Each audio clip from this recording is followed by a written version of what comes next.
अस्सलाम वालेकुम वरहमतुल्लाहि वबरकातुहू। तालीम हमारी हर हाल में जारी।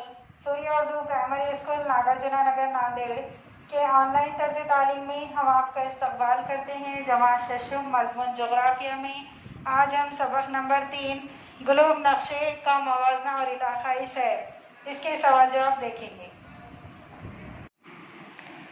मज़मून जोग्राफिया सबक नंबर 3 ग्लोब नक्शे का मवाजना और इलाकाई सैर। सवाल नंबर 1, 2 पहलवी और 3 पहलवी चीज़ों की खुसूसियात क्या हैं?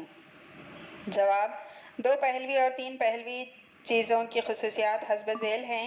नंबर 1, 2 पहलवी चीज़ों में लंबाई और चौड़ाई के 2 पहलू होते हैं। इसके बरक्स 3 पहलवी चीज़ों में लंबाई, चौड़ाई और ऊंचाई के 3 पहलू होते हैं। नंबर 2, 2 पहलवी चीज़ों की लंबाई और चौड़ाई मिलकर रकबा बनता है, जबकि 3 पहलवी चीज़ों की लंबाई, चौड़ाई और ऊंचाई मिलकर हजम बनता है।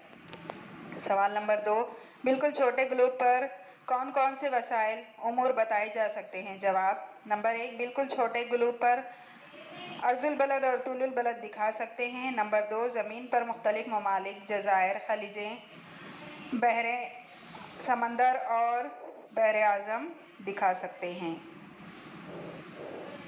सवाल नंबर 3 है, ज़मीन पर रूनुमा होने वाले दिन और रात के तस्वुर को किस वसीले से समझना आसान होगा? जवाब, ज़मीन पर रूनुमा होने वाले दिन और रात के तस्वुर को ग्लोब के वसीले से समझना आसान होगा।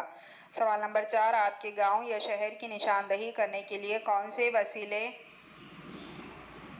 का इस्तेमाल किया जा सकता है? जवाब, हमारे गांव या शहर की निशानदही करने के लिए नक्शे का वसीला इस्तेमाल किया जा सकता है। सवाल नंबर 5, एक जगह से दूसरी जगह बआसानी मुंतकिल किए जाने वाले वसाइल कौन से हैं? जवाब, एक जगह से दूसरी जगह बआसानी मुंतकिल किया जाने वाला वसीला नक्शा है। इस सबक के सवाल जवाब यहीं पर ख़त्म हुए। इन सवाल जवाब को अपनी फेर कॉपी में लिखकर मुकम्मल कीजिए। इन वीडियोस को लाइक कीजिए, शेयर कीजिए और सब्सक्राइब कीजिए। अगले वीडियो में हम फिर मिलेंगे। अल्लाह हाफिज़।